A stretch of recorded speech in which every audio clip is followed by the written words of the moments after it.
Hello everyone and welcome to Handmade Hero, the show where we code a complete game live on stream. Welcome. I think, want to keep pushing on what we were working on yesterday. I had some ideas over the sort of last night, just in terms of like stuff I want to do, and I think I want to keep on doing it. So what we did yesterday, for those of you just joining us who maybe missed yesterday's stream, no, I don't need you to ask me, I guess I'll launch from here. What we did yesterday is make it so that the exterior, right, the like outside part, is filled with stuff. So, we just wanted to make sure we stuck tiles sort of around the game region. You know what I'm saying? And the reason for that is just when we walk around here, we want to make sure that wherever we go, the user's not seeing like empty space out there, right? We want to be able to fill that with trees and stuff. So we needed a system that just is aware of what that empty space is. And once they know once the system knows what that empty space is, we can then write arbitrary programs later on as we go to polish the look of the game that fill it in with whatever we want, right? But we need a system there that will be smart enough to do something to fill it. We need it to know like what needs to be filled and why, right? Okay, so here are some things that we need to finish doing to that system. And I want to kind of talk about what I was thinking about doing there and why I was going to do it the way I was going to do it. So we ended on a problem yesterday, and that is that we didn't really have a coherent way of checking where these things should be placed. There was a good sort of happenstance that I hadn't thought of when we started, but it just turns out to be very helpful. And what that is, if you look at these room volumes, we had been creating these room volumes, and the reason that we were creating them was because we have code we want to execute whenever we're in a particular room, right? So for example, one of the things we wanted to do, and the prime motivation for creating it at the moment, since we're not really concentrating on gameplay, we're just concentrating on presentation at the moment, what we wanted to do was be able to program where the camera was and how the camera behaved, right? And so that's why we kind of have, like, for example, you'll notice that one of the things that we're doing is when we move from room to room here, if we're in like a tiny room, the camera is programmed to just focus on that room and it stays locked, right? Because that was just a thing we wanted to do camera-wise there. And then if you're out in a larger room, we programmed it so that it would lock on dimensions of the room that were small enough to be focused. So you can see as I move side to side, excuse me, as I move side to side, nothing happens to the camera. But as I move vertically, you can see that the camera will follow me, right? And so this was just something that we added the room volumes for, and we probably will use those room volumes for other things in the future as well. But that was the main reasoning behind us adding them this time. So that is all well and good, but what happens here, also I'm kind of interested in to know something here. Why do we not have a room volume for the hallway? Did you see that? It didn't get paged in. We have a bug in that page, in our overlap detection perhaps. Do you see that? That was a bug we didn't have before. So that's something we should probably look at. Sorry to randomly switch topics on you there, but just wanted to point that out. So that's a bug we should look at, because, right? See that?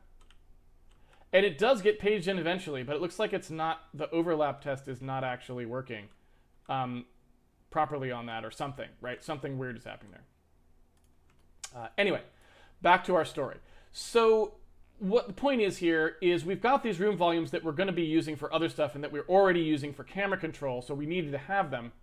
And the really nice part about them that I hadn't thought of before, but that actually turns out to be pretty useful, is that when we go to fill in the exterior part of the world with the apron, like I was saying, where we just kind of fill in the area outside of any actual playable area, just so that it doesn't look blank, and we can put trees in here and whatever else we want to do to make it look like it's actually something real. These regions allow us to know where we shouldn't fill. So rather than having to actually manually test for example, whether or not there's like an actual entity in each slot, just the room itself is enough to tell the system not to put anything there, right? So that's pretty great. That helps us immensely in simplifying how we're actually placing things out into the world there. So I think what we want to do is embrace that and have that work. But it's not 100% trivial. And the reason why is because when you get to places like here, where rooms are stacked on top of each other, if you're not careful about how you're doing the testing, such as in this case, right, you can see that these were just a little bit low. And so when they come through here, they say, oh, don't put anything there because this room would actually be occupying that area that they would be in, so they're disallowed, right? We don't put them in there is what's happening. And so that is the problem that we actually ended on. And I think that the answer, the solution to our problem here is actually something that we want to kind of embrace to simplify our code anyway, because I started at the end of the stream simplifying our code that we were using for figuring out where to place things in the first place. And what I was thinking we really probably want is a helper function or a helper struct. And let me show you what I mean by that. So if I open up Handmade Hero and I go to the sort of the room generation code, which is the code that where we're actually talking about how we're sort of stamping things down into our world, right? The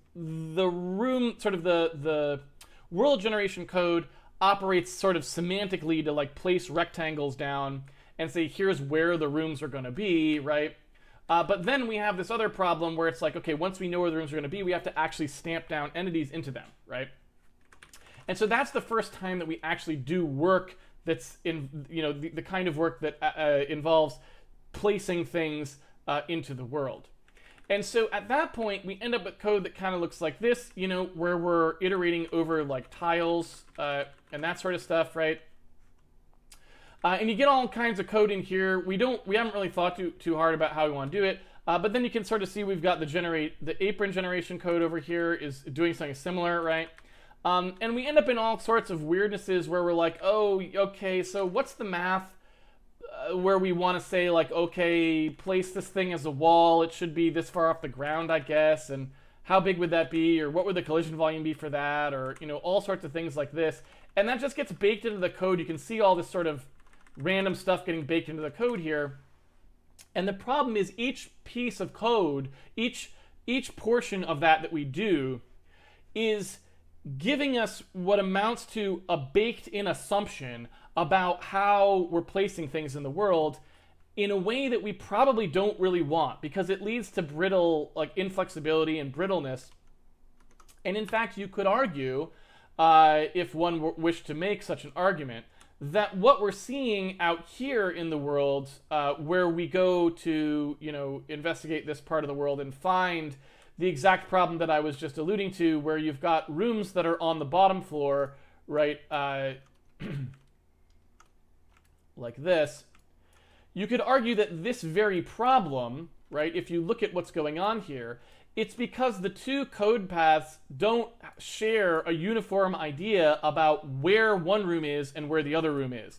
These tiles should not even be legally placeable here, because these were supposed to be tiles consisting of solely in the upper floor.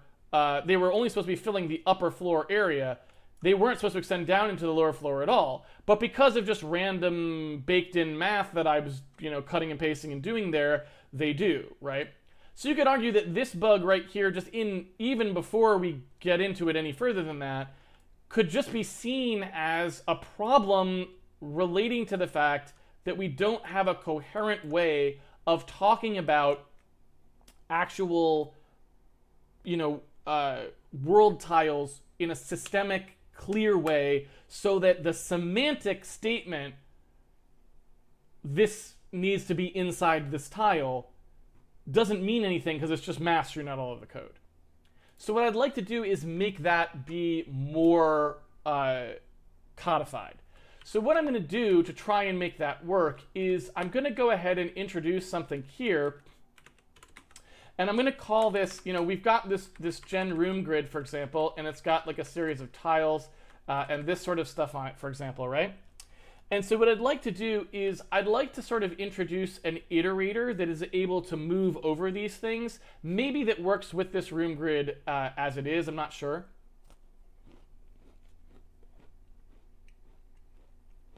But basically, I want a way to say, give me the volume at this tile location and allow me to ask you to give me things that are based on that tile. So if I say I want something that occupies the whole XY of the tile and starts about 10% of the way up and goes for 1 foot or something, right? I can say that semantically to you, and this system will give me back an accurate rectangle that represents that, right? So that's what I want to get. Like, I want to get something that rather than me having to strew the math all through the thing, it just bakes all of that into one little helper struct, and then I can just call functions that will use the information in the helper struct to construct new rectangles that are the placements that I want, right? So that's what we're looking for. All right. So let's assume that here, I don't know, we've got something like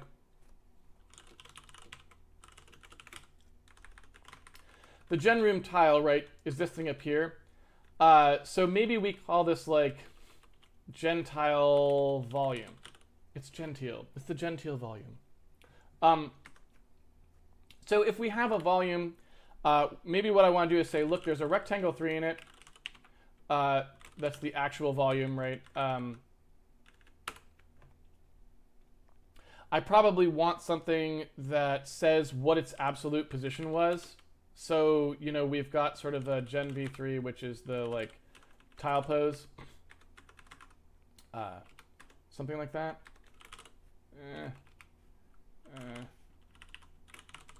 Something like that. So it's the coordinates of the tile.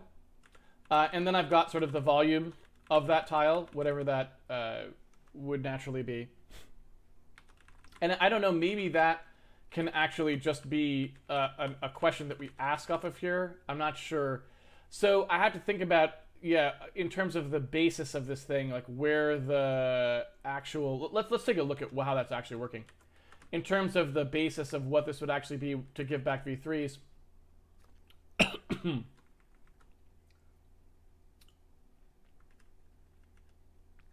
So it's a world position here that the base P is off of. So maybe that goes in here as well. So we basically have like, here's where the base position is, right? Here's the tile coordinates that we're talking about. And then I think,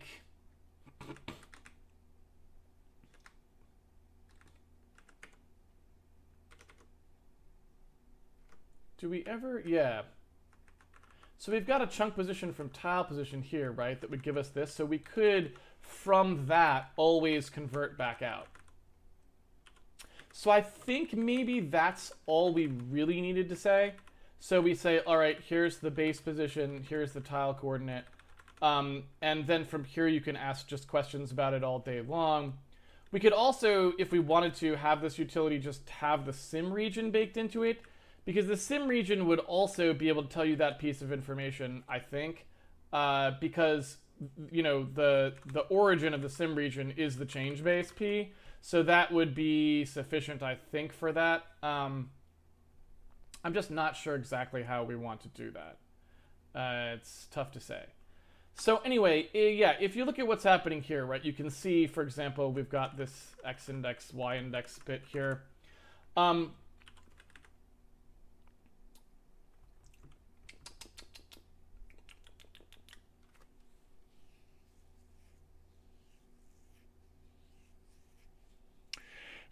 just trying to think through exactly how this wants to work.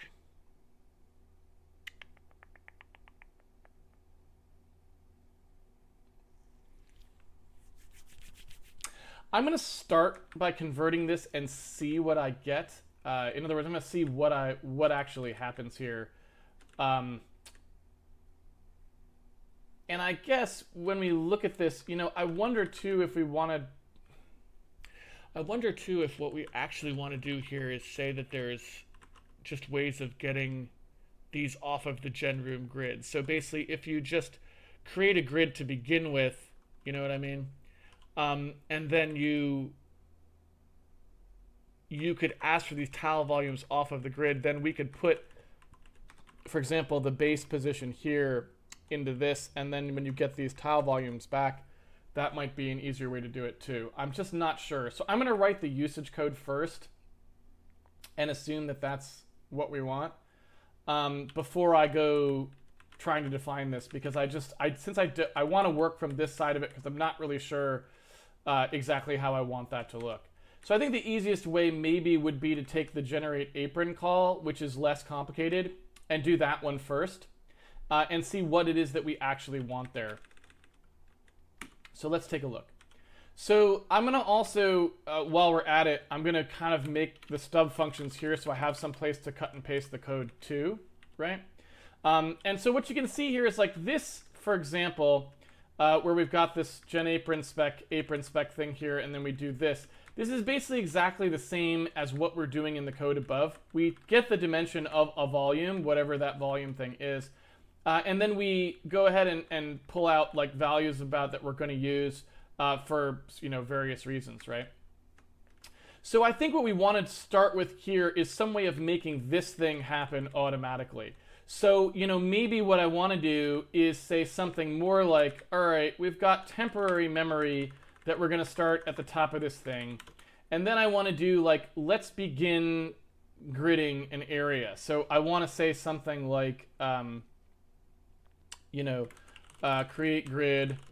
And I want to tell it that the grid that we're using is like this. So basically, give me a grid that's going to work in this, you know, with respect to this particular volume.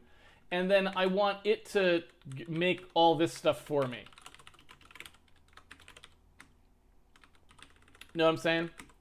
So basically, when I ask you to create a grid, I want that to create all of this stuff automatically. And maybe the best way to write this would be, you know, more like this. There. Right? So create a grid. You can use any, we got scratch memory, so you can do whatever you want. Go nuts. And then once we're, you know, ready to kind of move from there, and you know what, we could even do like an edit grid here. So maybe this could even get baked into it, right? There's not a lot of reason not to, because these things are completely dependent on it. So what we could do here is say, yeah, like do all of this, right? All of this stuff goes in here. This entire thing. Right, so we've got like a begin grid edit, and that thing is going to give us, you know, all the stuff we need. And then we can do an end grid edit, and that'll do the cleanup portion of our program, right? So here we say begin grid edit, and off we're going to go there. Maybe we even stick this thing in there, because why not? And then here, I think this is something that we probably don't really need to do. So, because what we're doing here is just iterating over all the tiles, right? And so what we might want to do there is just take the simpler route and say, maybe we just have a way of iterating over those things. And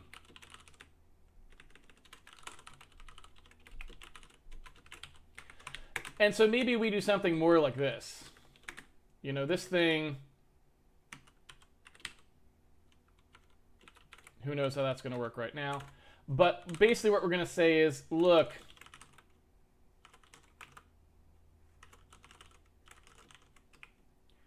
this thing gives us back something. And we just tell it, you know what?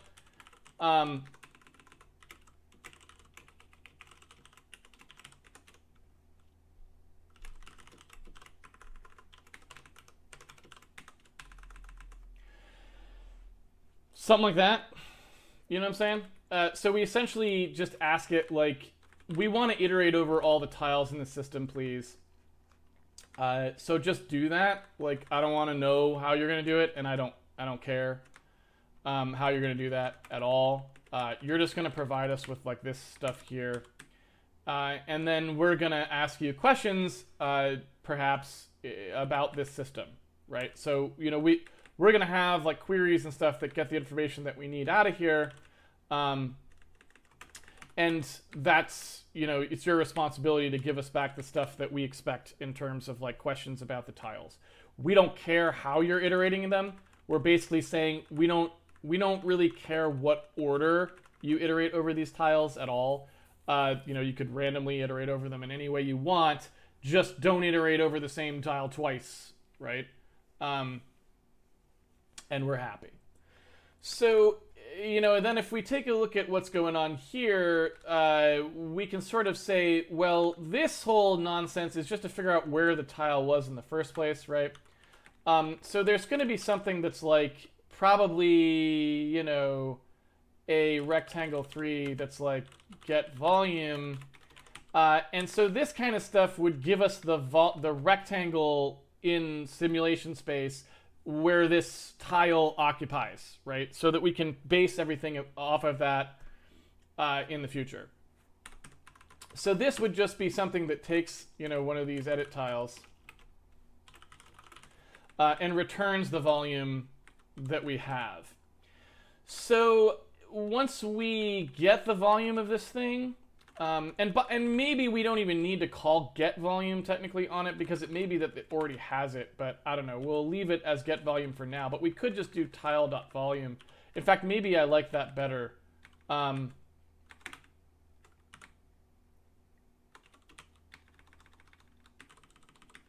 So, you know, this thing here, we can sort of say like, hey, if overlapping entities exist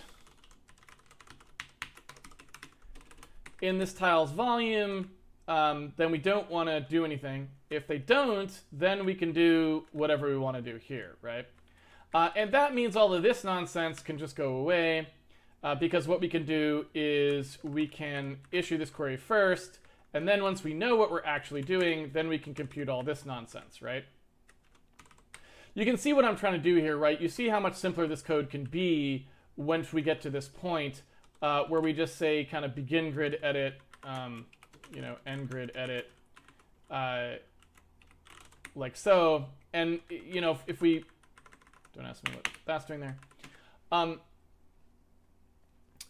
If we just do a system like this, I think we want to pass the generator to the grid as well, right? Yeah. And we probably want everything passed. I don't know if does Gen have worlds in it? I don't know if it does. I'm assuming it doesn't, because if it did, we wouldn't have to pass it around, but, you know, don't take my word for that. It does have the world in it. Oh, no. Yeah, it does. It's right here. So I don't really know what that's there for. Does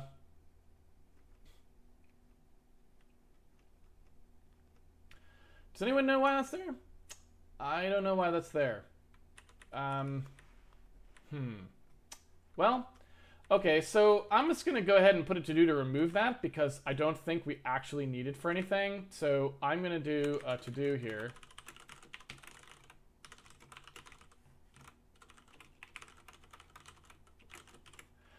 Because I think that we can nuke that, and if we did, it would be good, right? Because why pass something around that you don't actually need? So let's see here. So if we're going to go ahead and do this nonsense here, iterate over the tiles, we should then be able to ask, hey, if you know any of these overlapping entities exist in here, we can get the region out of the grid. So we can get out of our edit grid, we can get the region out of there. We can say whatever we want this collision region to be. We should be able to create that region. First of all, we would need to know the location of the center of the thing. we need to know like where we're actually placing this thing. And so, yeah, I don't know what we want to do about that positioning, but let's say what we wanted to do was place the entity so that its position was just like at the bottom of, you know, like at the center of the bottom of the grid, right? So maybe we would call this something. We would say like get bottom center P or something like that, right? And so we would ask that about the tile, and it would tell us that like that bottom center point. And then when we want to set the collision volume, it has to be relative to that point. And so what we would do, I guess, is say something like make relative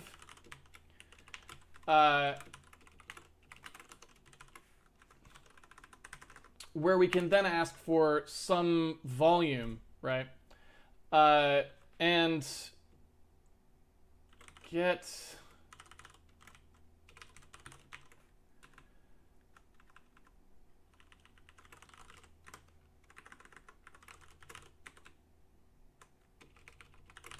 something like this.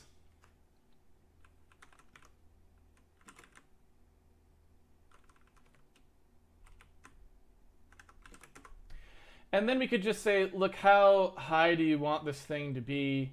And, you know, the wall height here could be something that's somewhat random.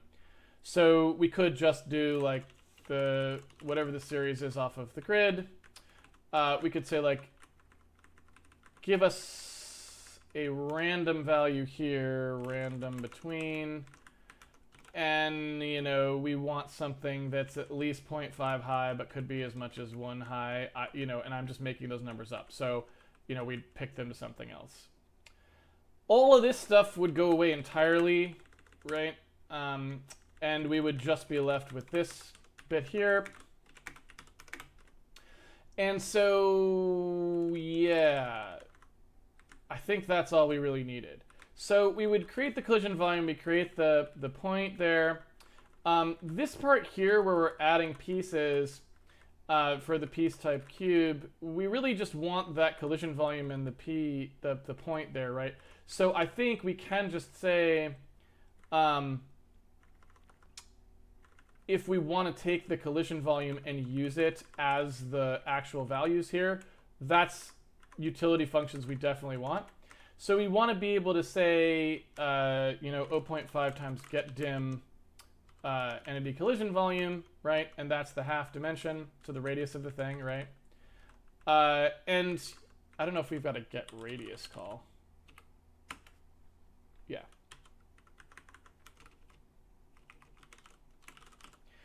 And we can also ask for the center.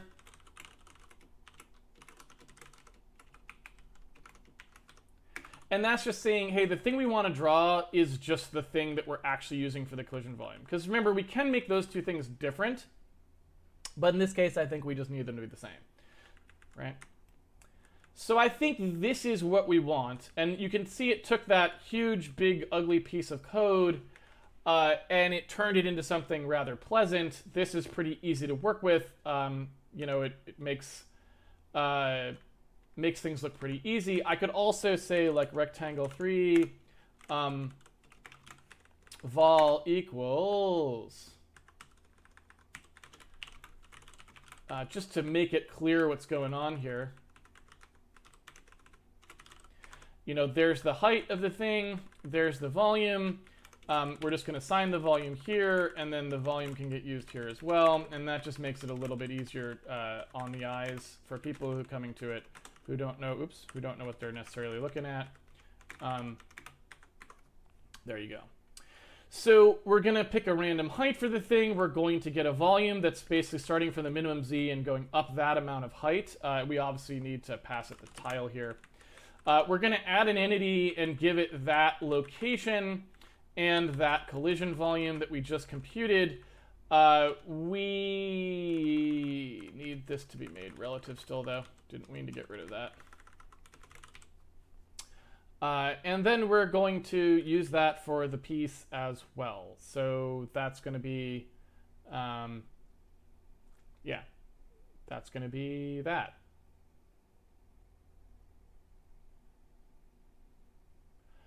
Although, I feel like this still needs to happen first.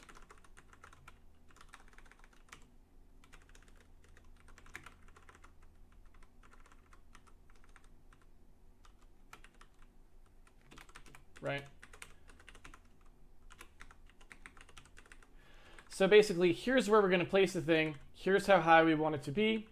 The volume has to be something that's made relative to whatever this location is here that we're going to place the entity. And then the collision volume is just exactly what we create here. And then this here is, you know, specified by the relative volume, the local space volume. And I think then we're good, right? So I guess I'll start a file, I guess, in here that's like handmade edit grid, something like that. And what I want to do here is pull this code out. I don't know how much of this we want out there, but probably all of it, right? And I kind of want this stuff all to live in here so that, yes.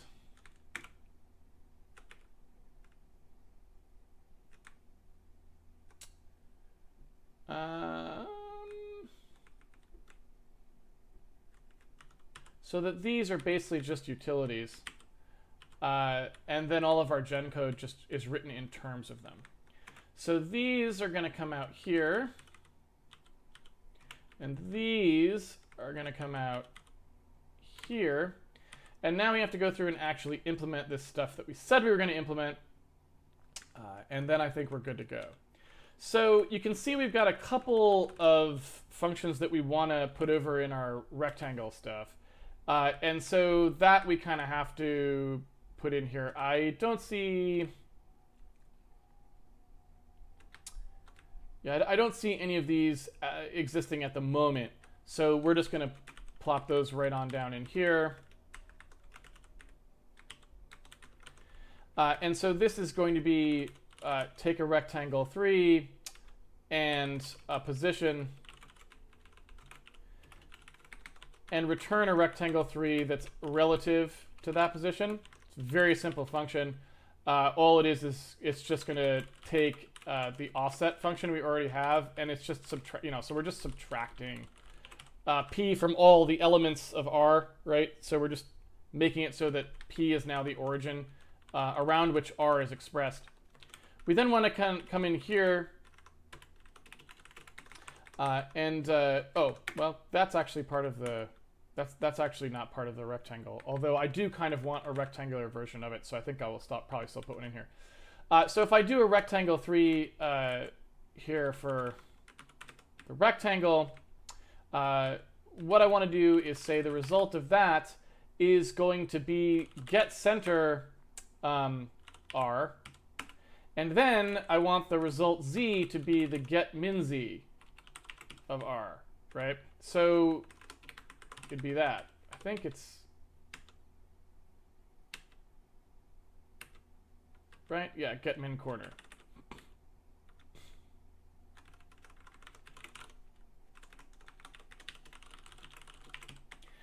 So those are the functions that produce the, very, very simple utility functions, but I just wanted to be semantic so it was clear what was happening, right?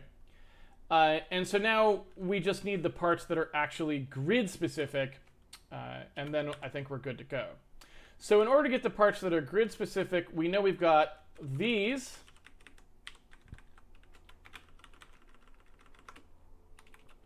And again, I'm just using Snuffleupagus-oriented programming here, right? I'm just saying, what do I wish that I had? Write it in terms of what I wish I had, and then implement that. Because it's, hey, it's what I wanted, right? I know it's what I wanted because you know, I just pretended I had Snuffleupagus and then made a Snuffleupagus. So assuming that we implement this and these, we would only be left without this and this, right? So here we would have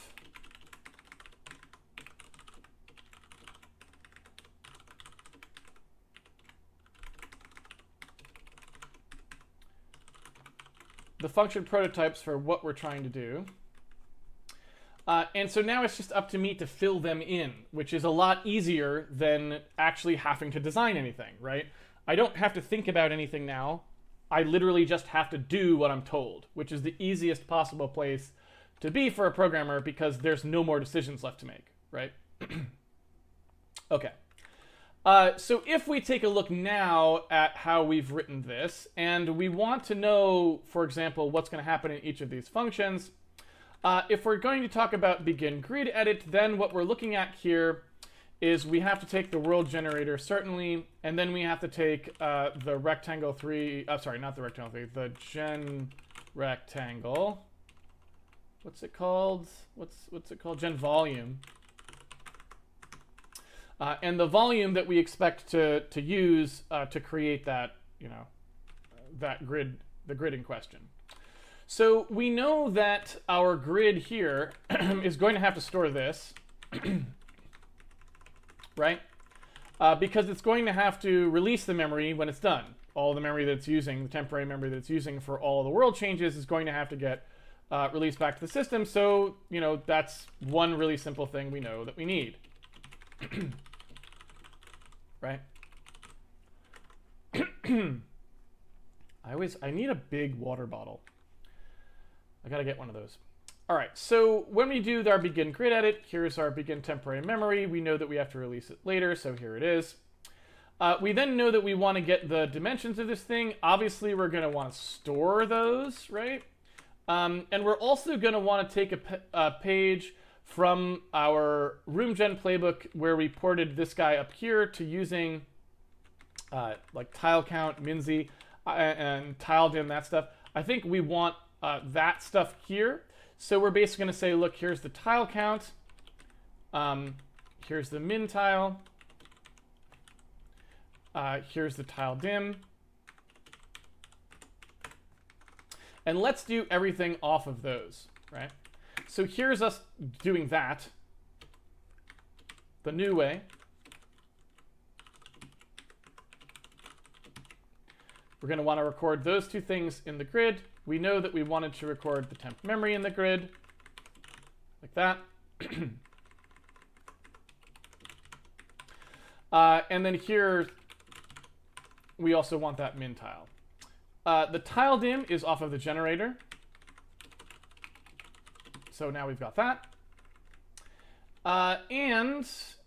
Yeah, I don't know that we need anything else here, right? So all the rest of this stuff we can defer to later because we got all of the information that we actually wanted. Now, we want to record which random series to pull from. And so that's going to come in here.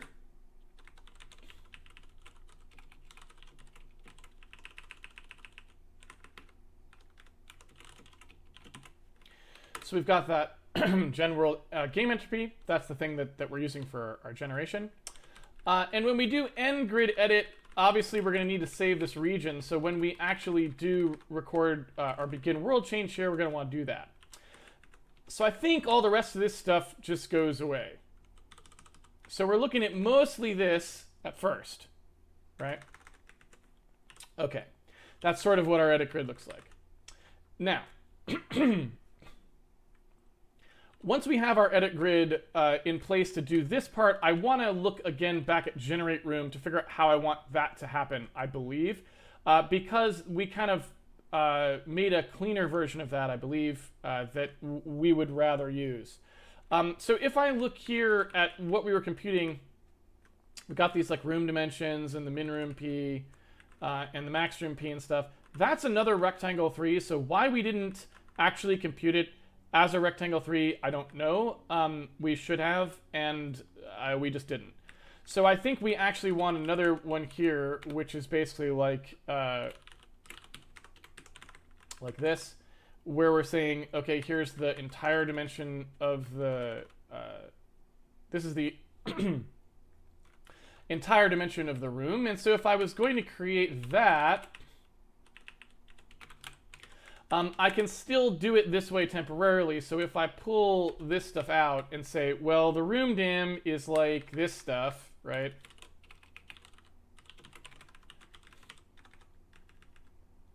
And the min room P and the max room P are generated that way, then I can just do a rectangle min max. Or there we go. Min room P, max room P. And now I just have the room dimensions as I want them. And I can ask for the room dim, or I can ask for whatever I want, right? So that seems good. Taking a look at this, what I want to do now is use this piece here to talk about how we get all the rest of our stuff. Excuse me. So now if we look at the gen room grid, I think that we can probably, again, just supplant this now and use the edit grid for everything, which will have all of this stuff kind of bundled up. But we'll see, we'll take it slow. We'll see if there's anything else we need to do there specifically. We'll see. All right. So the change rect can be actually computed directly now from the room dimension and the tile. And we don't really know what we want to do there, but we're just going to say it's one wider, right? That's what we're saying arbitrarily. So that's fine.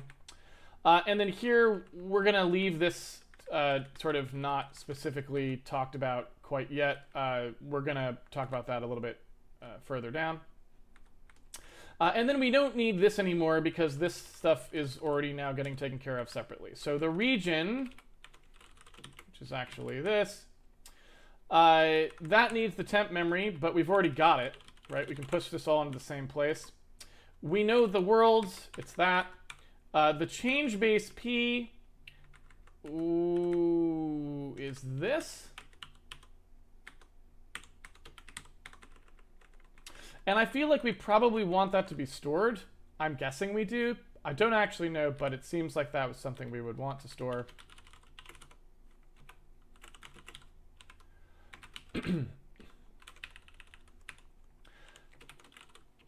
So out that comes.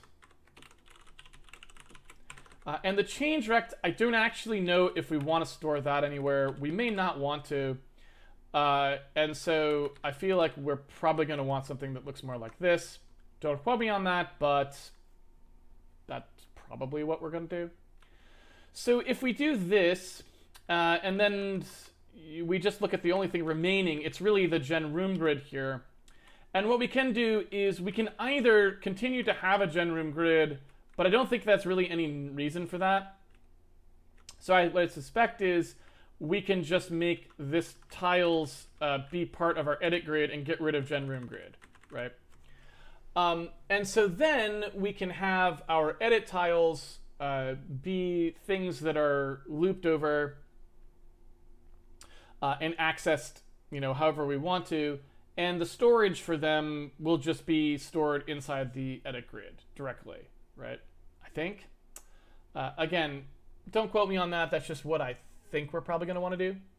So let's suppose we do that, and we say, okay, this gen v3 here, which is dim, is actually just a tile count, right?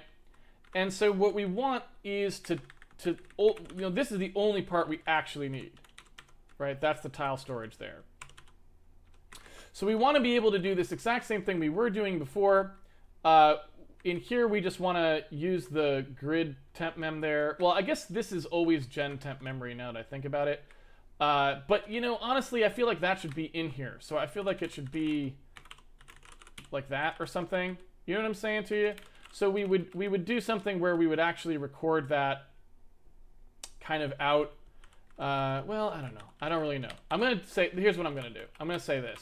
I'm going to say, look, just call it memory for now. So yeah, so on here, we're going to start off by saying, let's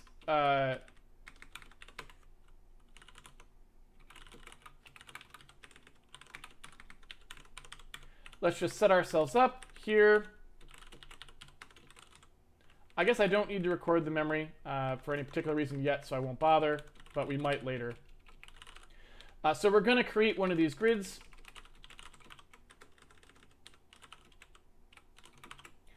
And then we're going to do all this work, and then we're going to return the grid when it's ready for action.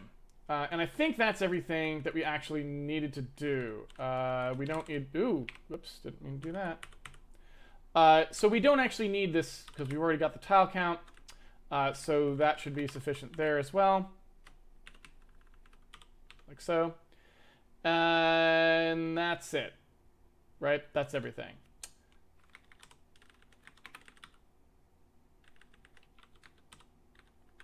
Yeah. So that all looks good to me. That's a complete setup of the grid. When we're done with the grid, we don't really have to do anything because everything just goes into memory unit, so we just say, hey, get rid of it all. We don't need it anymore. And we're done with our simulation system that like expanded all the entities out and like looked at what they were in the region in question. So we can throw that out as well. So we just throw out everything basically. And it just writes the changes back to the stationary world. So I think that's everything we need there. And so that tells us what our edit grid struct looks like. And then we're pretty much down to just, and oh, and by the way, this can go away completely. So then we're just down to the edit tile. And if you look at what has to happen here, we need to be able to produce information about these tiles. Specifically, the most important piece of information is what the actual volume of the tile is. But we also need to be able to iterate the tiles. So we need some way of recording like this sort of thing, right? And since we don't actually know what we want to do with heights here, I want to change this a little bit. I want to call this iterate tile plane, and I want to call this like, you know, relative z or something, right? So basically, if you know that you're just doing a planar tile,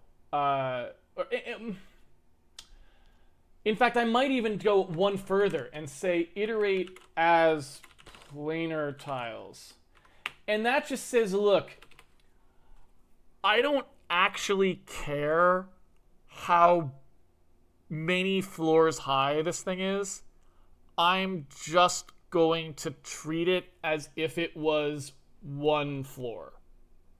Because that's actually what we want to do for a fair number of rooms, probably. Like, so I'm guessing that we just want that as a default you can use. And then once we actually have a circumstance where we want to like generate an actual tower or something, and you know, I'll be honest, I don't know that we ever do, because even a tower, we might just want each one of those to be a room.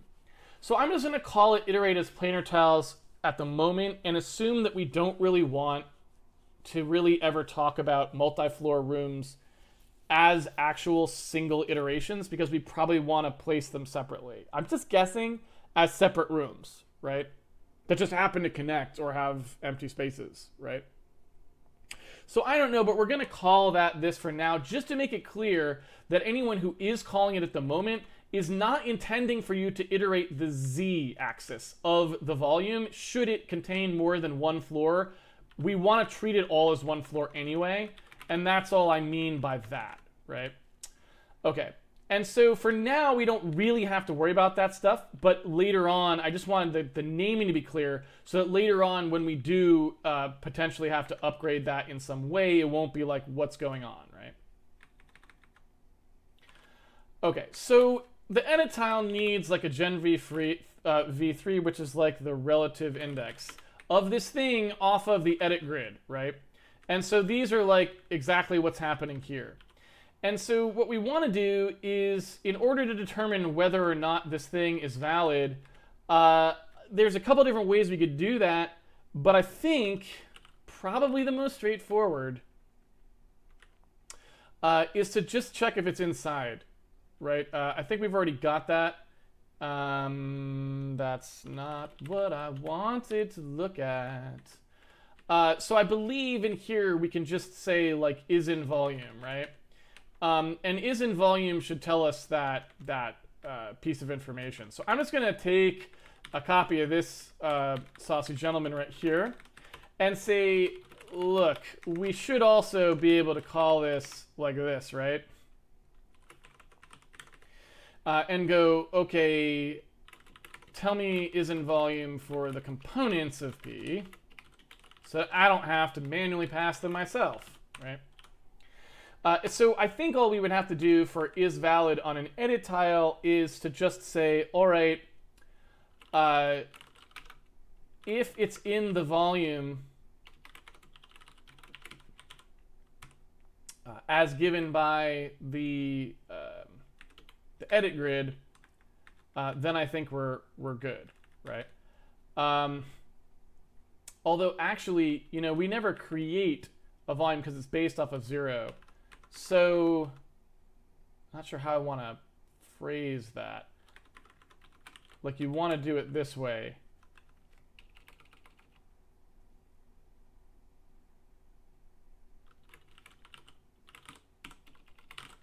Something like that.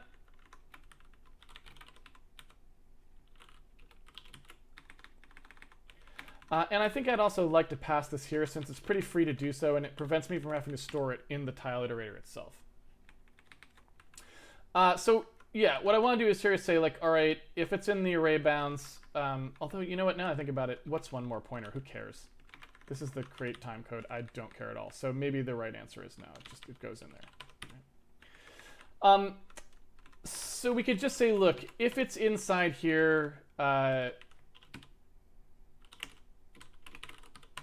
then it's good. Otherwise, it's not. And then that would just be this.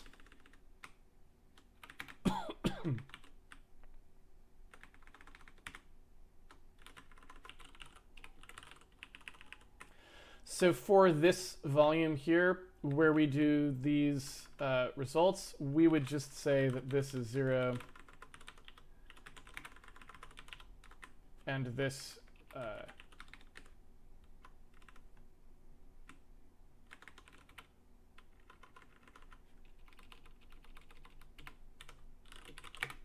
is bounds P. There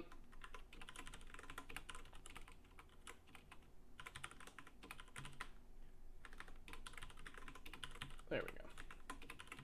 So this way we just check to see, okay, it should be greater than 0. It should be less than whatever the bounds are. No. There we go.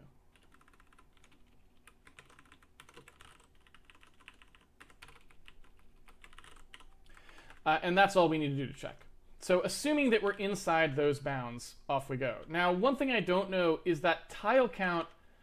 I'm a little confused now because when we do the tile count, are we actually adding the 1? Yes, we are. So that's what's happening there. I was like, where's the 1 coming from? But we are. So I think we should just be able to use that and be fine with it. So in here we say like, okay, let's do a check. That's the only check that we would actually need. And so now we can get rid of this stuff as stuff that needs to happen. And mostly just look at that code right there. And also we can look at the code in the other one as stuff that we want to do. All right, so in here, yeah, when we're iterating, we just say, is it in the array bounds for this thing? If it is, then it's valid. Otherwise, it's not.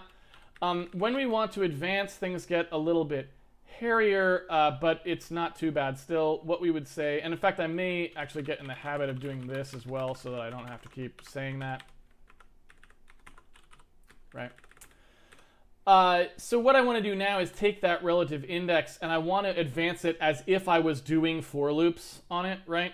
So what I want to do is say, look, the tile relative index x, I want to increment that every time we advance. But in the event that the tile relative x now at that point is out of bounds, so like if that advancement would cause it to be greater than or equal to whatever the tile count x is, like meaning I overflowed it, then I want to change the tile relative index x back to 0, and what I actually wanted to do was increment the y. You know what I'm saying?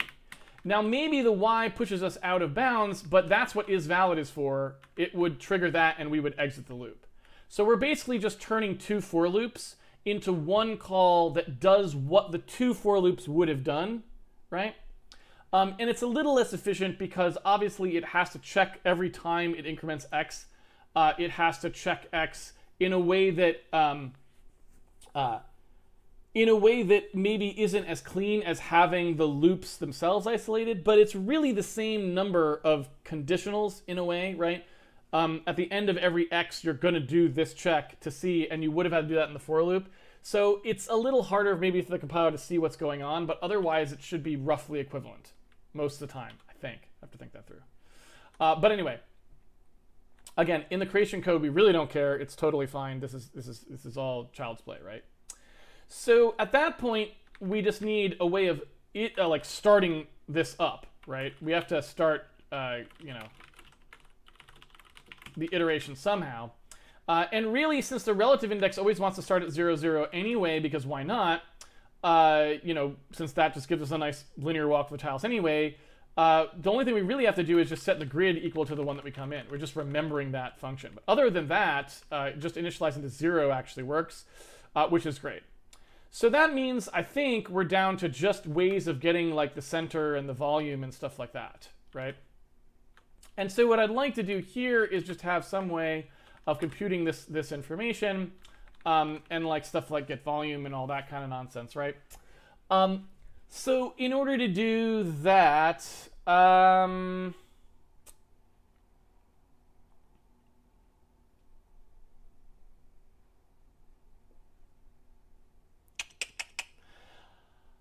I guess what I might say is maybe we should just make this volume just be directly computable. So like, what if we just said, yeah, look, that's always there, just for convenience. And so then we could just say, look, when you're actually doing the gen room stuff, what we were doing, sorry, room gen, all we were actually doing here to figure out where this crap was, you know, was we were doing like this kind of nonsense, right? And you can see here, like, here's how we figured out what the position of the thing was, right? And so I feel like what we could do is just create the volume here, you know, directly. And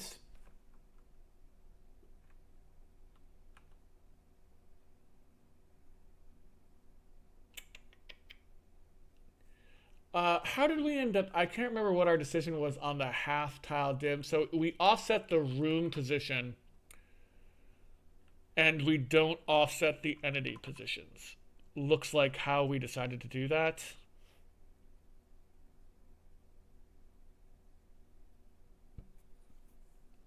Because I was vacillating on that, and I'm not sure still I really know what I want to do about that. Right?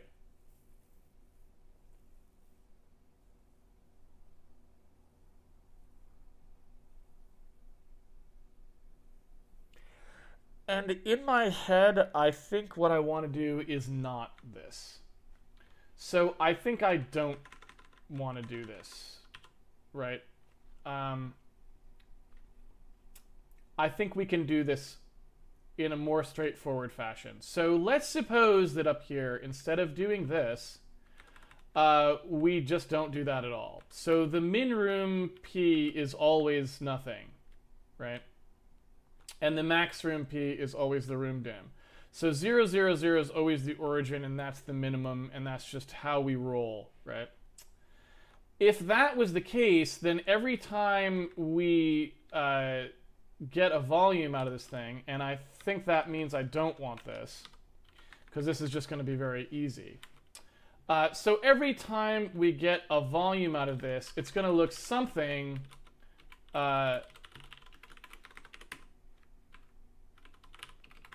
like this. The min and the max are literally just taking the exact tile dim. Let me grab this out again, right?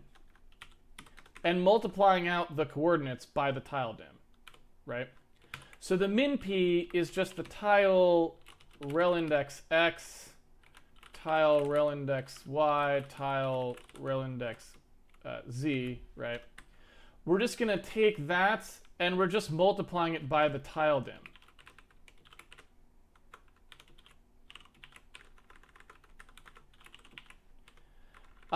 And similarly, like max p is just min p plus 1 in each direction, right? So in order to actually get what these end up being in the end, it's just min p equals Hadamard, right, times the tile dim.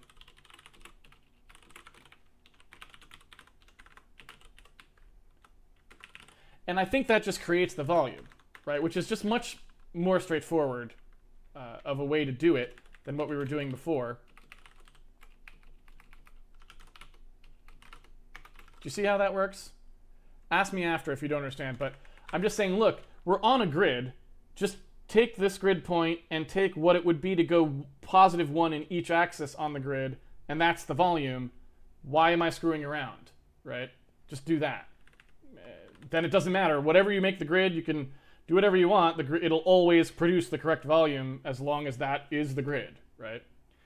And so I think that's all we actually need there. And then we can just say that the rect min max of this is the total volume. And so therefore, if we ever want to get volume from min z or something like this, all we have to do is say that the result of that is to get the total volume, whatever the total volume is, of the tile, and then just change the height. So the result max z equals the result min z plus the height. That's, I mean, that's kind of self-explanatory, right?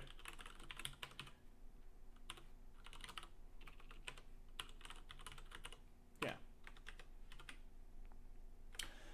So I think that's pretty much all there is to it. Similarly, this code now is just literally calling the code, like, you know,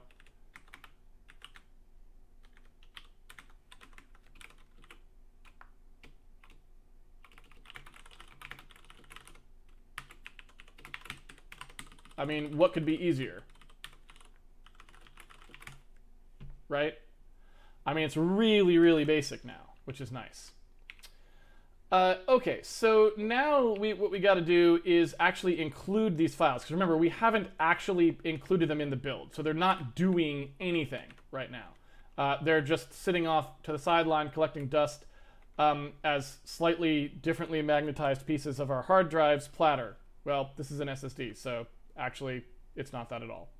Anyway, so I need to include this H file. I need to include the CPP file, and I'm going to need to go in and port the old code now over to the new way of doing things, and then I think we're in a better spot. You know, we've got everything kind of cleaned up at that point.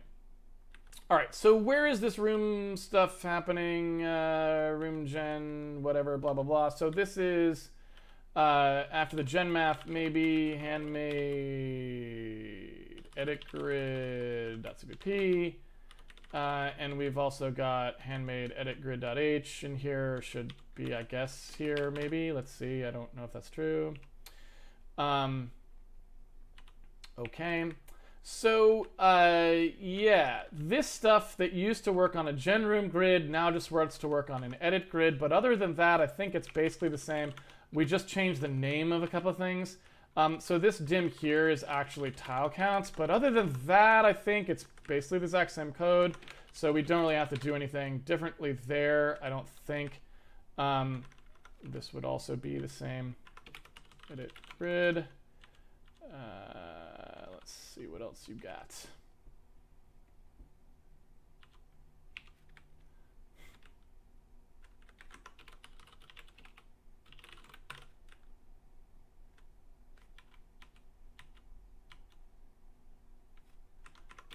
Tile count. Tile count. and tile count.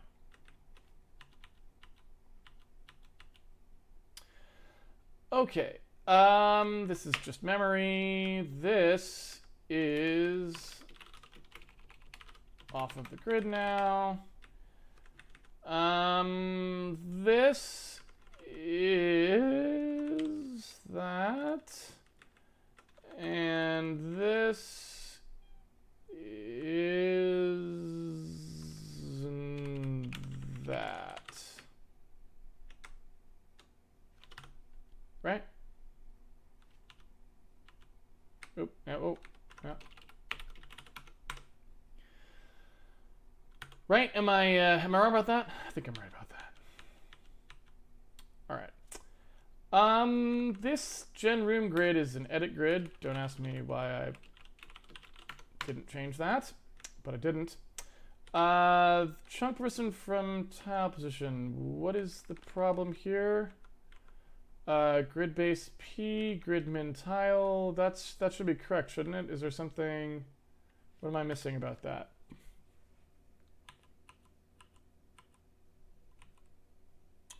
Oh, identifier not found. Okay, so we need that to be part of the grid stuff. That actually makes totally reasonable sense, actually. So we need chunk position from tile position, which is this thing here. That actually needs to kind of be moved out into the edit grid itself because that's sort of a more primal function, right? So that's something that has to be available here, which is earlier than it was being available before. So I think now we are down to, oh, and this guy needs sim region. I think now we're down to porting the old code to work with the new code. Let's see, the grid needs to be pulled out here, but otherwise I think we're good. And let's see, yeah, so this is our kind of old code. What I should probably do first, and it will be slightly wrong, but what I should probably do first is make sure that this stuff runs sort of exactly the same as it was running before. Well, I guess I don't really want to do that, to be honest. So I think I'm just going to port it. I'm just going to go straight into the port. You know, go big or go home. That's what we say here on Handmade Hero. We don't necessarily say that, but we have said it. I think someone said it once. Probably that someone was me. But who knows. So anyway, when we do a begin grid edit, we don't need to pass the world. I think we decided that. We do need to pass the apron volume, though, so that's going to remain. Overlapping entities exist. This tile volume, this needs to be get total volume, right? And off that goes. This stuff all seems to be right. As far as I know, that should all be fine. I'm not sure what this is complaining about here. Let's take a look at the error, actually, just so we can get some idea of what it actually is saying is wrong there. Oops. Why am I not able to step through these? I have no idea. Let's see. Function does not take one argument. Overlapping is this. So is get total volume needs an address of. That's true. And make relative doesn't take one argument either. What are you talking about? Get volume from Minzy. Is that not? Get volume from Minzy. That takes an edit tile, which I'm passing, and a height, which I'm passing as well. What is the issue there? That's what it's supposed to do, right? I mean, that seems correct. What's wrong with that? You want to tell me what's wrong with that?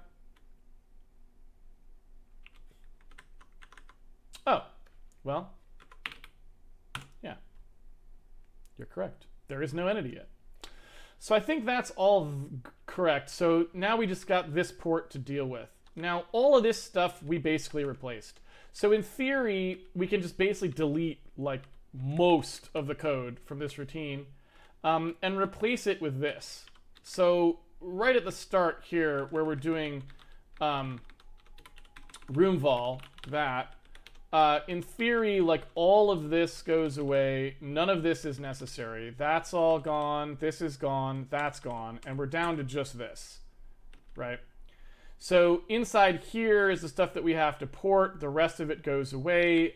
When we get down to here, right? That's the 4. Well, actually, you can see the marker on the side there. It's the 4 tile, yeah. So that's what we wanted. That's all fine. And then this is going to be replaced with the end grid edit, right? So the end grid edit happens there. The begin grid edit happens up here. And yeah, then we're kind of moving on from into the actual porting. So now, in order to get this position, which we wanted before, that's actually, we already wrote that. It's actually this, right? So this value is just that. This is exactly what we wanted. It's the center point of the tile with the lowest possible Z value. So that's pretty much just a non-issue. This function now probably wants to be a utility function that operates off of this, because what we're trying to get here is the storage value from this. You know what I'm saying? So we don't really want to have to do it this way anymore because we've already got this. So I'm going to actually make this work a little differently. I also want to transform all of these into testing functions that you can use that don't require you to do funky arithmetic. And we can just bake all that into the function proper. So let's assume we were going to do that. I'm just looking here at what else I want to do. Yeah, so, you know, stuff and so on happens and blah. All of this looks fine. This obviously is the grid region that we're talking about here. On lamp is, we're going to have to figure out what we want to do with that. I don't know what we're going to want to do with some of that stuff. Yeah, so a lot of this stuff is just going to get cleaned up here. All right. So this is going to take a little bit of us just slowly working this through, but it's not going to be that bad at the end of the day. All right, so this is the grid region. The collision volume for the room, I think we just want this to be a way that we get the entire room volume. So here I'm just going to say, like, get grid volume.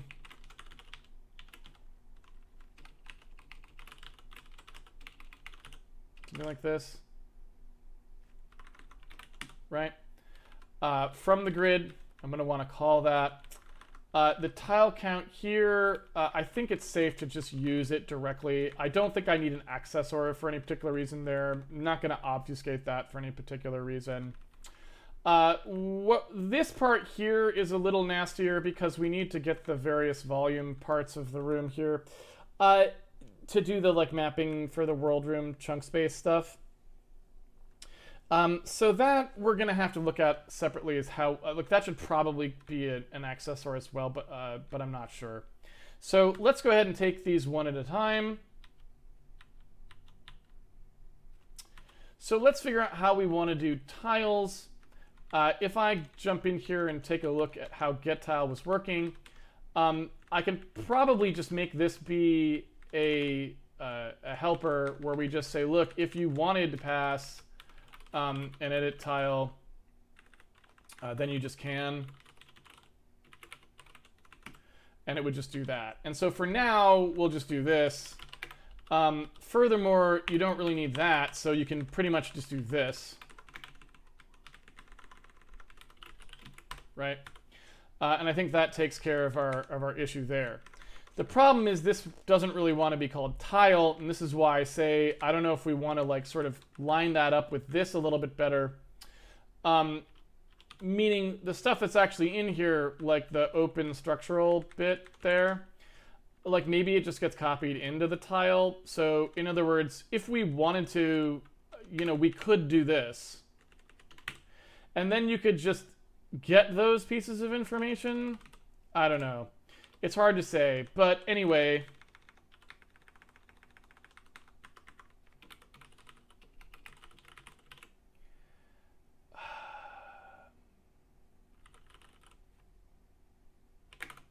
Something like this.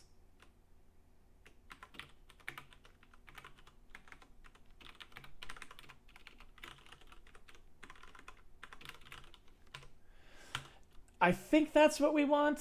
Something along those lines. I definitely don't want any of that in there. But I think that's more or less what we want. And so in here, this would be like edit tile contents, right? And that would just be the same code. It's just I'm just changing the name. Nothing particularly weird happening there. Same here. In fact, I could probably just search and replace this. I don't, because there's nothing. We didn't actually change anything about the code.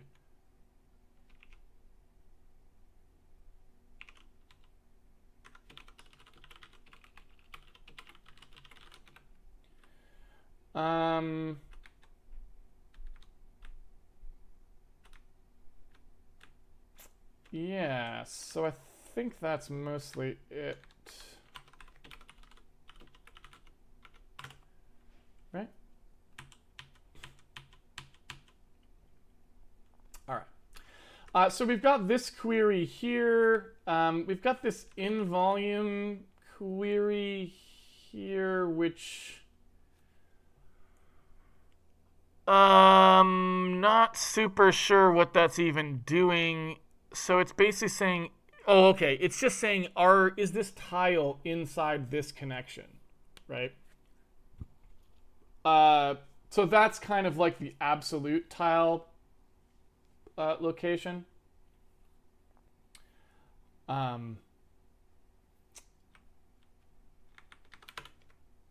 So we kind of want this, right?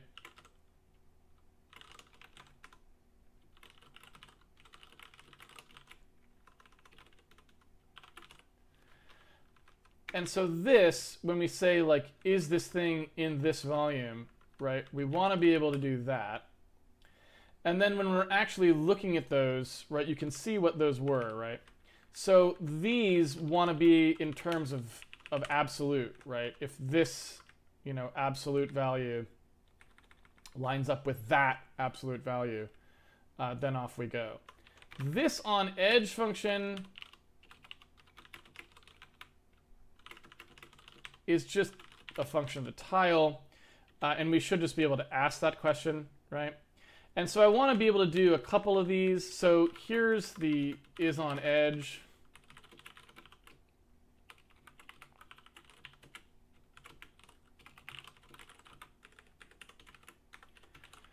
And that's just going to do like exactly the same thing it was doing.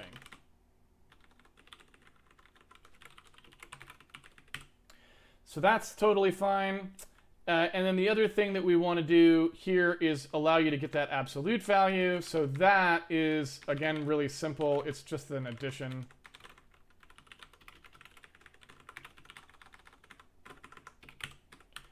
So in order to produce that, we take the relative index,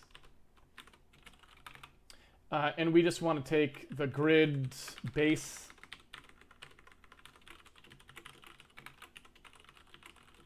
Right? And offset it by the relative index. And that gives us the absolute index, right? Nothing fancy. Okay, so here, this x index and y index, those are actually just the relative index, right? So if we just do something like this, then this is p.x, and this is p.y. Just makes it a little easier than if I had to expand that whole thing out. What else we got? Okay. On lamp is whatever. Like, I don't even know. I guess we just let it do that if that's what you want. I'm not going to stop you. And what is you can edit tile does not. Oh, yeah, right. Sorry.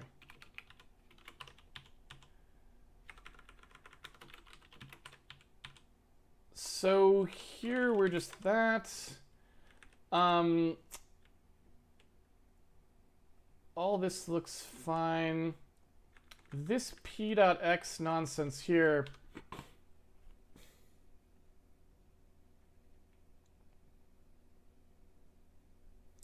So this is the part we're going to have to start actually thinking about what we want to do, because we now have ways of making this less hacky, and we should.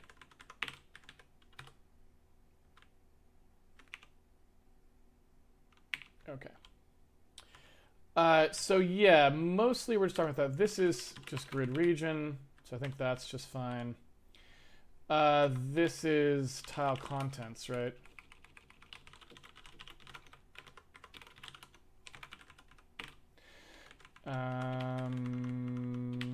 And that's all good. No issues there, I don't think. I don't see anything weird anyway. And so now I think we're down to just the last few things. All right, so that's happy. So let's talk about these first, because I think these are probably the easiest ones to do, because they don't really involve any thinking. So this collision volume for get room volume off of the grid is pretty straightforward. So the grid, excuse me, the grid itself, that collision volume is just a V3. If we know the grid, we know that it goes from, well, it's this, right? We actually created the min P to max P, so it's like,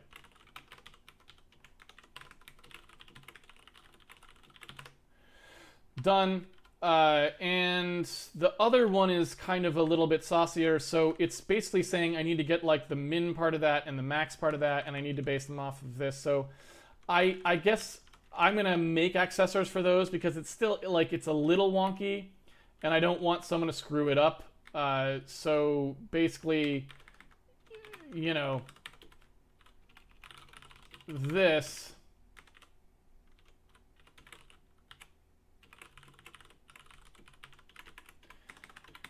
sort of thing.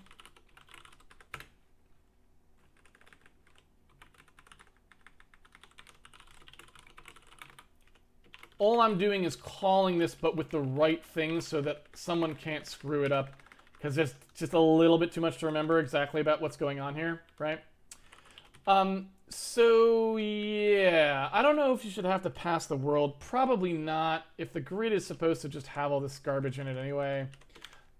Let's just go ahead and say that it does. So for example, it's got the world generator in there, and so, you know, it can get the world anytime it wants to.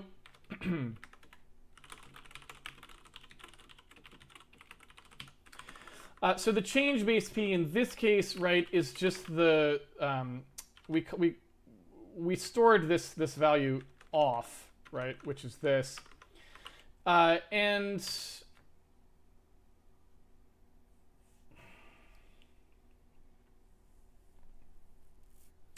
I think that's really all we need, right? So I think we're just doing that, and then we want to do grid room dim min. And then when we want to do the max version, it's the same thing, but with max, and that's it, right?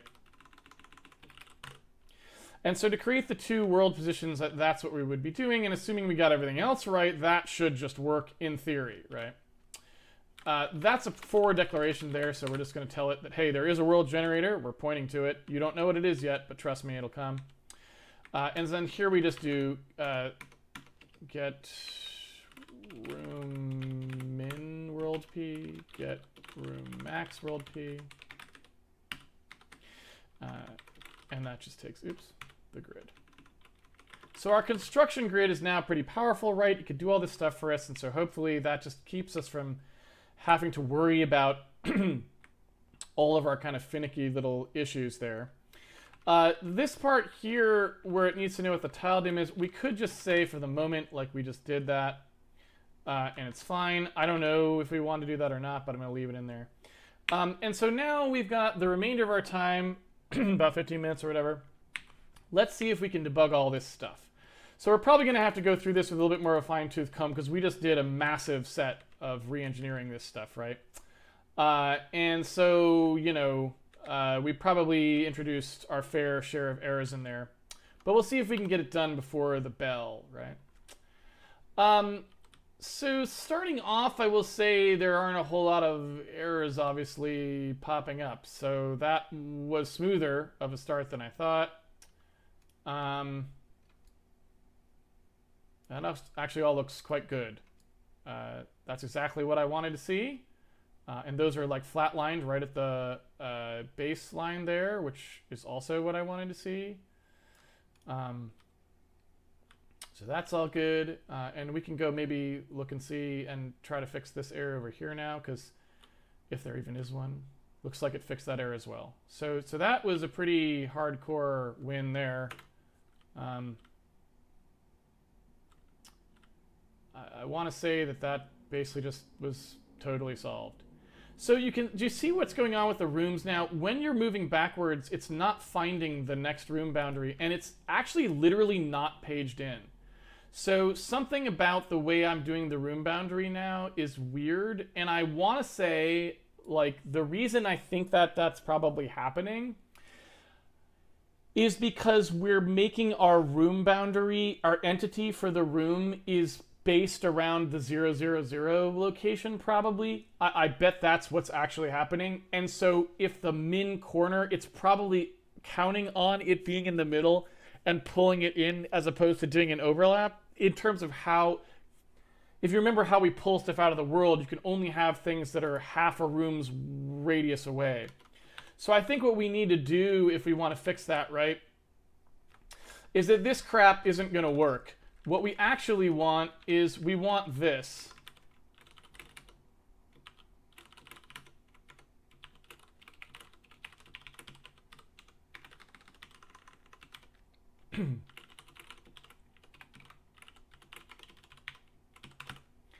And so what I'm doing there is saying, look, we need this because people get packed into areas and there's a maximum entity radius in terms of how it will be unpacked.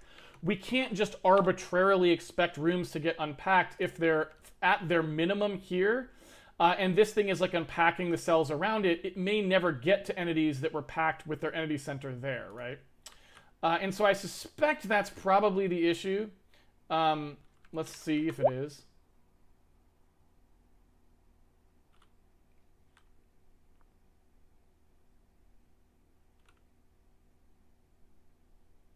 Yeah. So that's all good. I'm going to go ahead and turn off the collision section drawing now. And we still, one of these days, we got to put that on a switch. I'm being lazy. I just don't feel like making a little debug console for it. What can I say? That's just the way things are. So yeah, if we turn that off, and then we take a look at our world, it's looking pretty respectable now, right? Like now you don't see like dead area, right? And so yeah, I mean our lighting still needs to be finished, obviously. But like you don't see dead area. Well, okay, no, you do. There's some dead area right there.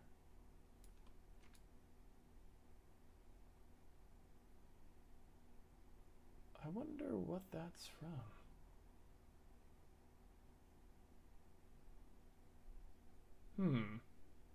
So that's a bit of a puzzler.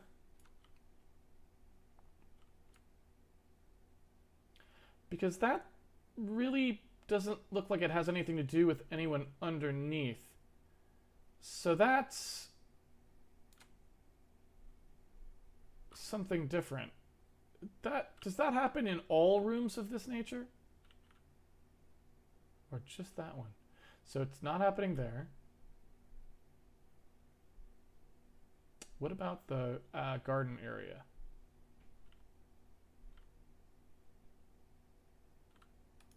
Yeah, there it is again, right?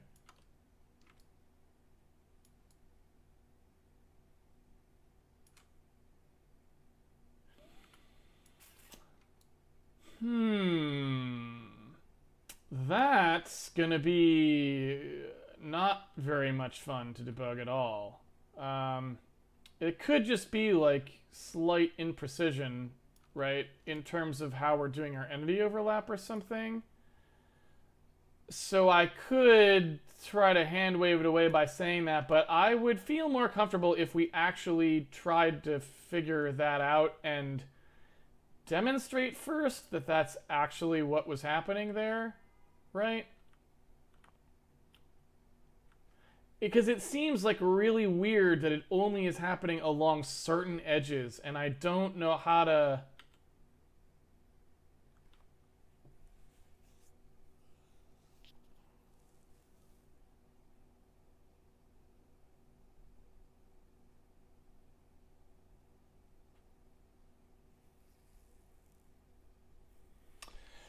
I don't really know how to assess that. So if I was going to play with this part of it, I just want to see for my own edification. So suppose we did an add radius to here where we drop the size of this by like an epsilon, right?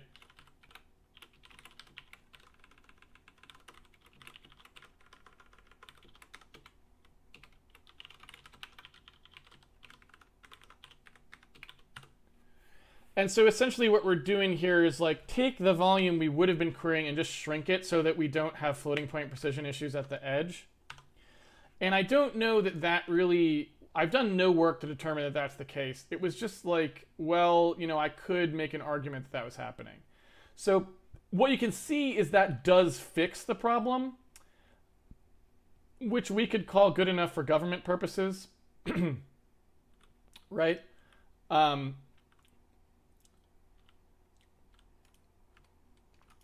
I mean, certainly any time in recent American history that would have been good enough for government purposes. I'll tell you that right now. So looking at this, yeah, I mean, I think that would probably just give me enough information to say that's probably what that was. But so anyway,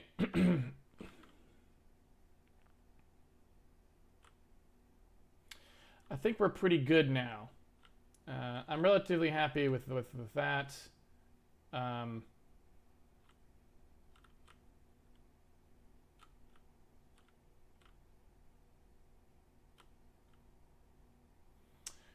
So yeah, I think mission accomplished.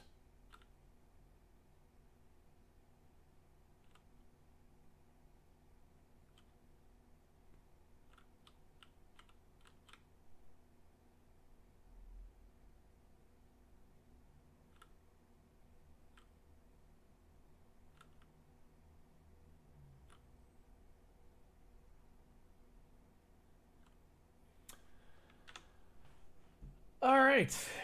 Trying to think if there's any other last little thing I wanted to do. I think we did everything, though. Ah, well, I can do this.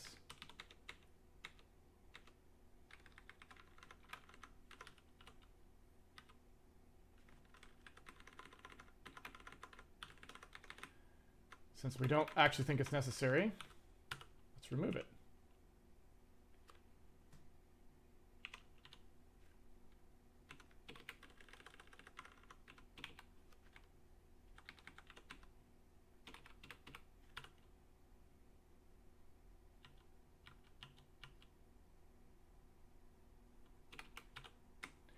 So yeah, I'm not sure why. We must have decided at some point we were like, forget it. It's got to keep the world anyway.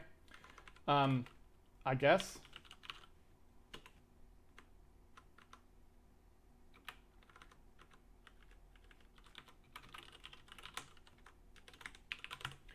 And so we had like we probably had done some stuff where we were like, oh,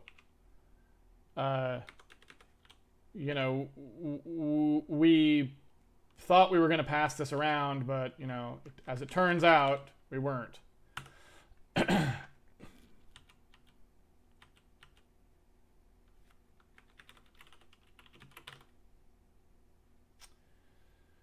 Okay. So I think now we're all good, right? So I guess we can go to the Q&A. Let's just make sure we're running okay. Looking good. Looking good.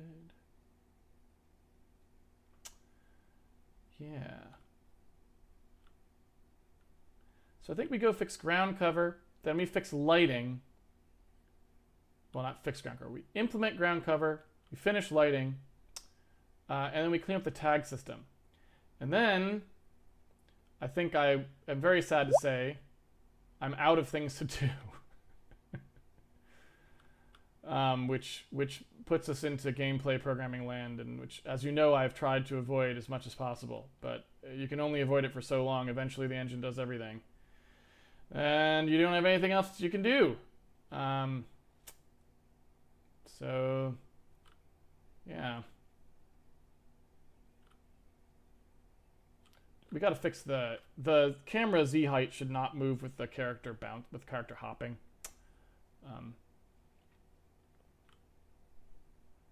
We should fix that as well. Okay, does anyone have any questions? Where's the little QA return?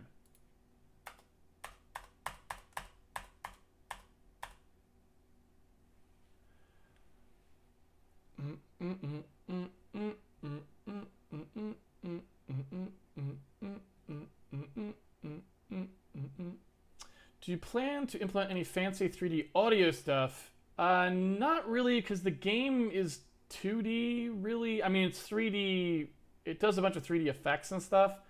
But since you don't, like, you're looking down on, like, a 2D dungeon, I don't think 3D audio really makes much sense, because everything's supposed to sound like it's coming from directly in front of you, right? And so, you know, I mean, you could come up with, like, weird reasons to do stuff, like, oh, let me try to make it sound like you're in the stack of dungeons, so things on floors above you, like, sound like they're behind you, or something like that, but I don't care much for that sort of thing. When you code in pure C, do you have your own string library, or do you always use subset of C++ and their standard string library? Oh, dude, I don't touch the C++ standard library at all. I would never, ever, ever use the C++ standard library. It's horrific. Write your own string for sure. Will you at any point remove the double walls between rooms? I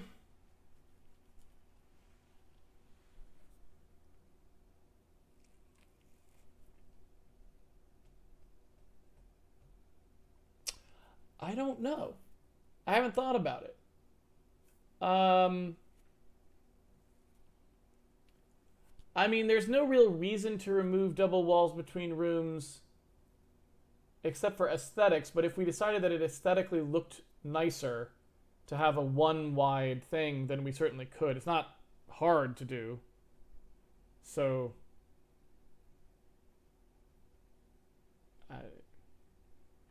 maybe? I don't know.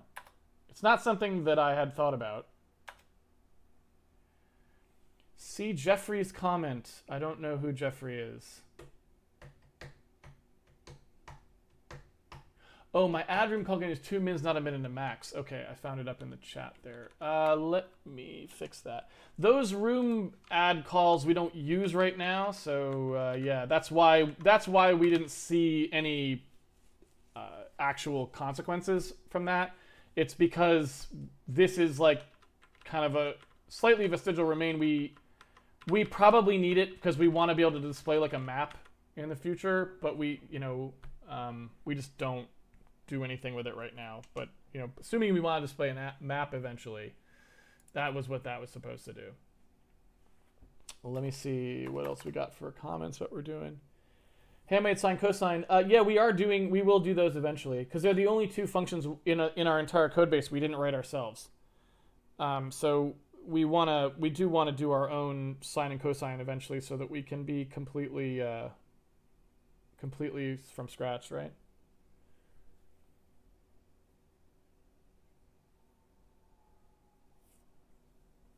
Long billion. I have a feeling you'll find more engine work to do once you start the gameplay stuff. Well, yeah, but it won't really be engine work. Do you know what I mean? It's gameplay work at that point.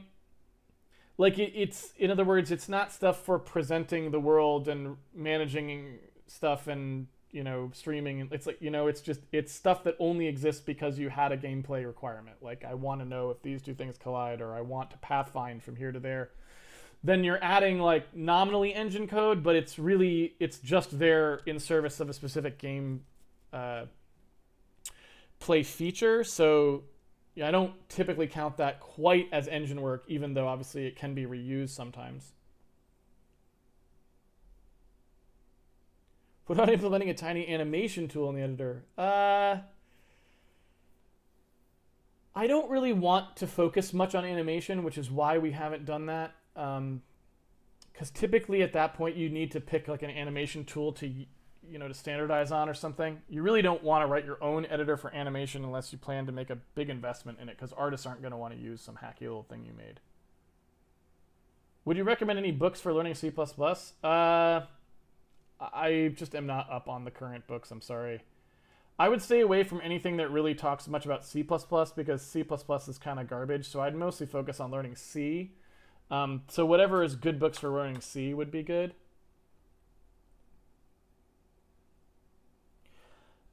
Does the apron cover everything we need now? I'm just wondering if there may be any point in using our elevation and camera angle to figure out the necessary extents of the apron for floors far below us. It would only be the case if we actually had rooms that are high up above the ground level. Once we're going down, then no, because for going down, I believe the way we want to do that is just have the outside be filled to black. Because you're not really supposed to see down there anyway, right? It's supposed to be solid. We may, speaking of that, we may want to add blocks to the exteriors of areas underground to just basically prevent you from being able to see down. We probably will want to do something like that.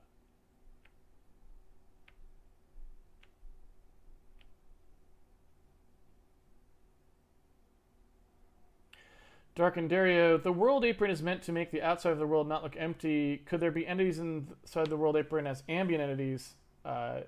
So there could be, but I think I would probably rather not. And the reason for that is, if a player can see an animate thing, I would like them to be able to get to the animate thing. That's kind of just more of a game design principle than anything else, which is to say that anytime the user sees like a monster or a creature of some kind, I want them to be able to get there. So I would rather have areas you can't access be clearly labeled as such, so that you don't think that there's some way to get there and spend your time trying to get there. Does that make sense? So I would probably shy away from doing that, even though there's no reason we couldn't do it. Obviously the engine would handle it just fine. Is the particle system complete? Yeah, kind of. We probably will want to write a few more sort of pathing functions.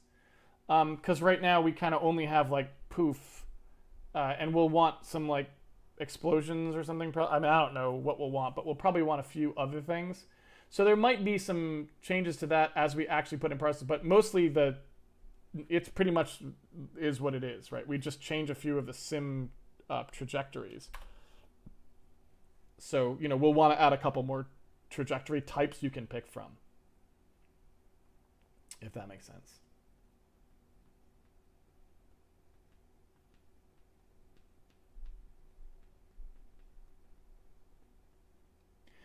So we will be placing more things in the apron, but they should all just be like trees and rocks and crap, right?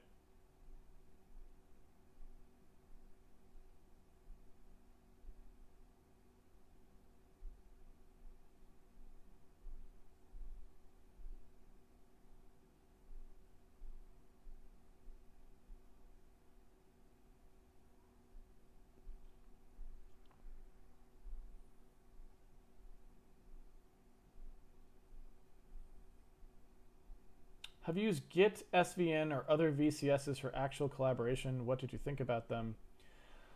I have actually used...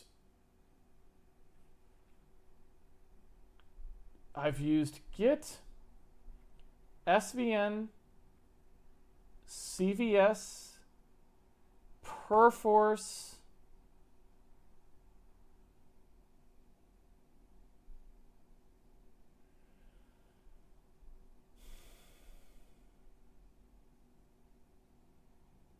and I think that may be it. So I've used those 4 in an actual like work environment, like a real projects that, you know, sell for money or whatever, and have multiple people on them. And in terms of what I think about them, I think that source code control systems are very much like email. They're a simple problem that the people who make source code control systems manage to dramatically overcomplicate, and it makes it very unpleasant. If I had to state the overall reason why I believe that to be true, it's because they all seem to be written with the same methodology in mind, which is, let me implement what I think a bunch of source code control system functions are, and then let me dump those in the lap of the user and force them to create a process that is actually what they want out of those pieces. Whereas what you actually want is to first say, what are the set of things that a programmer actually does with a version control system, and let me design the system that has those as the functions. So for example, a pretty simple type of operation that you should be one command in any version control system is, I need to get the state of some other programmer's machine onto my machine right now. I don't want to lose the work I was doing. I don't want them to have to do anything. I just want to you're a source code control system. Make my machine have a copy of his machine on it, please. Because I need to debug something that he just hit, right? Or whatever.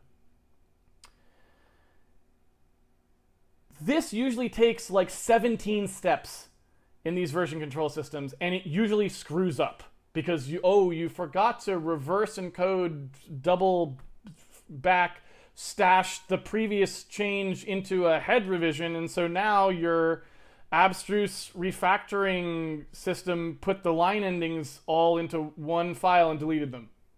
And you're like, good, thank you, that's great, right? So invariably, whenever I've tried to use any source code control system, I always get that. That is the outcome. The outcome is always that, hey, I can list probably 5 things, and those 5 things are the only things you pretty much ever need to do with a source code control system, and you've implemented one of them and forgot the other 4, right? And so then when programmers have to do the other 4, they're issuing like 10 commands in your source code control system, all of which are error prone, just to get like what it should do, right?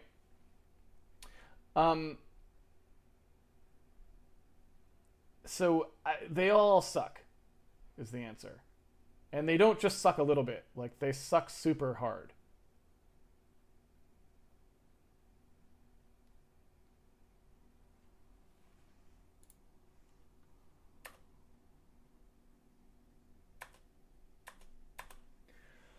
What about simple ambiance like birds flying from tree to tree?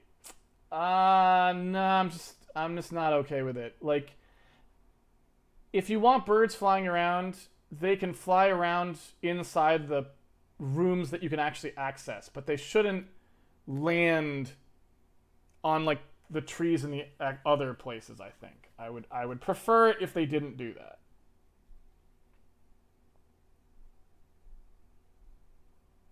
Longbay says, and in theory, you could have the composition of elements, a theme of the apron be visibly different yet still complementary so that it's clear that is in fact an apron. Exactly. That's kind of my game design philosophy there. Is like, I don't really want the player to be confused about what is and isn't a potential goal.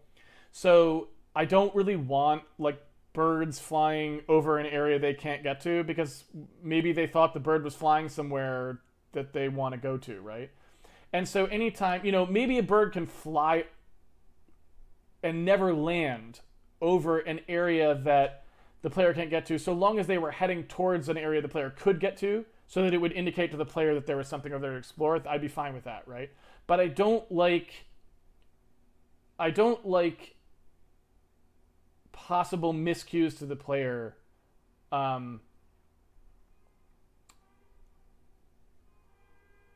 about that, right?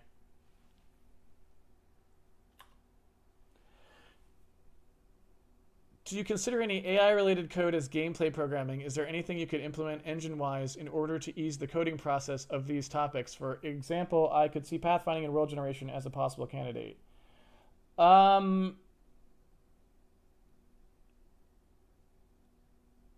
not sure what you mean. Those two things seem unrelated. So how are you, what do you mean by AI-related code and then world generation? You're saying AI as like, you know, like putting a neural network into the world generator or something?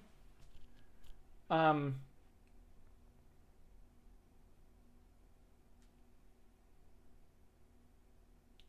guess I'm not sure I really super understand the question.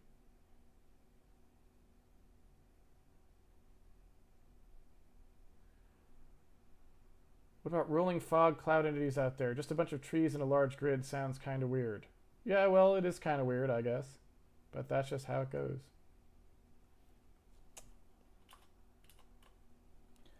How do you write thread safe code in C, or do you use C++ standard atomic in that case? Well, thread safe code really just has to do with having access to locked increment and locked exchange, right? So I just call locked exchange. It's an x64 instruction, right? You don't need anything fancy. You just need to compile that x64 instruction. So you just use whatever the compiler's way of emitting that x64 instruction is, and off you go.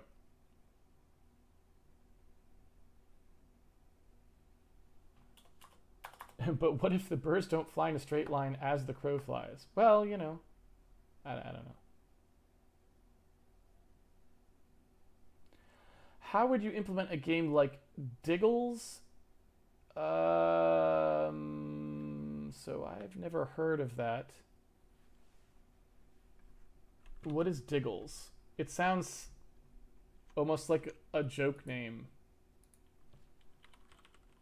Is this a real game? The Myth of Fenris? Is that... okay, so it's from 2001. Let's see here. Diggles. So let me see. I can't actually find any actual digging here. Let me find a video where someone's doing something. Okay, now I see what's going on there.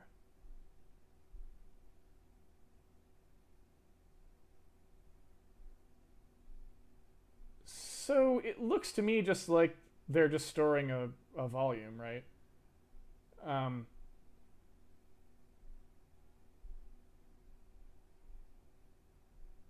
Yeah, so I mean, I don't know that you really would have to do anything all that different from what we're actually doing. The only thing you might want to do is, you know, maybe you want to invert the way we're thinking about the world so that essentially everything below a certain Z is considered solid, and what you store as entities are actually where the empty area is rather than where the solid area is, just to keep your storage costs down. But other than that, I think you wouldn't really have to do much. You could probably just use exactly what we're doing now and just invert the meaning. So rather than storing solid areas, you store empty areas, right?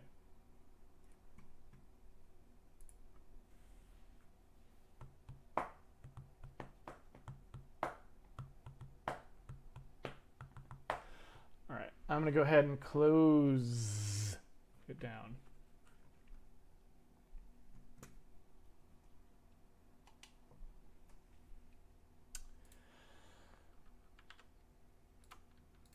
There we go. All right, thank you everyone for joining me for the episode of Handmade Hero. It's been a pleasure coding with you as always. If you would like to follow the series at home, you can always pre-order the game on handmadehero.org, and it comes with all the source code so you can play around with it. Maybe you would like to try implementing Diggles yourself and switching our sort of world representation to be able to store the idea of empty areas instead of solid areas. It's an interesting difference. I will be back next week to do more programming on our probably ground cover at that point. Until then, have fun programming, and I'll see everyone on the internet. Take it easy, everybody.